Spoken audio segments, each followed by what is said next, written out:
All right, you did not hear it from me, but apparently there's a debate tomorrow night. Fox Business has the first one of the new year. You know, and back in the early days when a lot of networks were you know, angling to get a debate, any debate, Sean Spicer was there saying, you know what, why not include Fox Business in the mix? And the RNC communications director is back to tell me, well, wow, was that ever a huge mistake? He joins you now. Sean, very good to see you. Thanks for having me. Welcome to Charleston. We did it a little warmer this time, didn't we? Oh, man. Milwaukee and now this. Yeah. Boy, talk about timing of events and all this stuff. The latest seems to be between Nikki Haley and Donald Trump and her, you know, reaction to the president's speech in which Donald Trump interpreted, and she seemed to confirm being thrown under the bus, he says, in a cheap shot. Do you think it was? Well, I think, look, she talked very positively, unlike the president did last night, about the direction our party would take this country. I think that she remarked that the angriest voices shouldn't win the day. Was she referring to Trump? She later look, I don't know yeah. who she's referring to, but I agree. I think that we should be talking positively about our party. We should be talking positively about our vision, and let other candidates, you know, make the decision whether they're one of them or not. But the fact of the matter is America's upset right now. They don't like the direction that the country's going in. They want change, but we can do it with a smile on our face. Yeah. You know, though, I always wonder if you're Donald Trump, right, and you're hearing that, Sean, and saying, well, I pledge my loyalty to these guys, and they zing me in a speech like that. That, of course, he's assuming that the Republican Party powers that be wrote the speech. That didn't happen, did it? No. By the way, I think Donald Trump's the only person that's not buying a Powerball ticket tonight. But no, we did not write the speech. I didn't even see it before it was issued. All right, so these guys are free to say whatever they want and all, but do you worry that the progress you've made, I know you work behind the scenes to try to keep all parties happy, whether it's those who are ticked off about a debate and appearing in what venue or at all, that this maybe set you back? Well, I don't know about that. I think at the end of the day, look, candidates are going to say what they do. Our job is to be good to our word, to show everyone that we are running the fairest, most transparent process there is. I think we've proven that. The chairman's done it over and over again.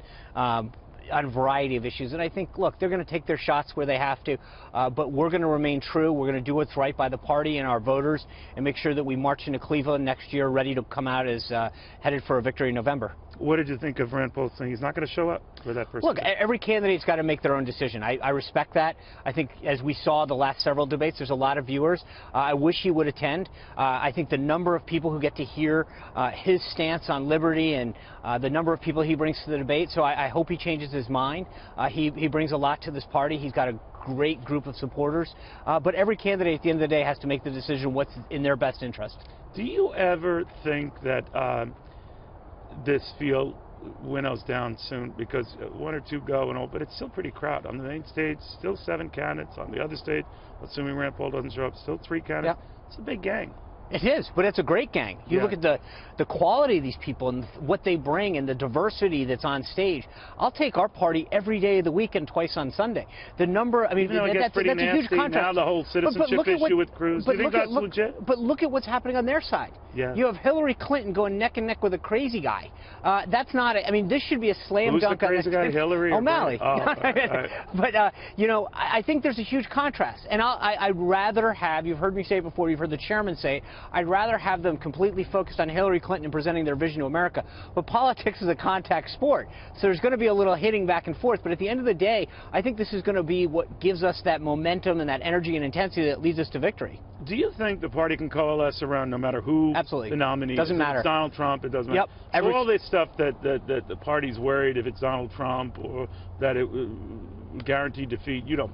No, not for a second. Yeah. I mean, number one, you look at 2008. Hillary and Barack Obama went at it in probably one of the nastiest primaries ever till June. And everybody said this is going to be horrible. We had a snooze fest on our side. Senator McCain had a hard time getting press because of the intensity on their side. The opposite is true this time. You don't think they're killing themselves with all this You look stuff? at Hillary Clinton, though, Neil. She's so flawed. She's upside down when it comes to her favorable, unfavorable. The first thing that people think when they come to her, when it comes to mind of Hillary Clinton, is how untrustworthy she is. That is not where you want to be heading into a general election. Okay, so you're not a fan of Hillary Clinton. One quick thing I heard for the debate. What's the one thing your biggest nightmare about seeing tomorrow that you don't want to see as a communications guy trying to keep the party copacetic? What's your biggest nightmare? You not wearing clothes. You heard about my clothing I did. I heard that. idea. Yeah, I did. Oh, but, the secret's out. All but, right. but I think those Powerball tickets that we bought, you know, we'll figure out how maybe we use some of that to. All right, it kicks off tomorrow. This guy's had no sleep. Sean Spicer, thank you Thanks for having very much. us. He thinks I'm kidding about that clothing optional thing. You got to watch and find out.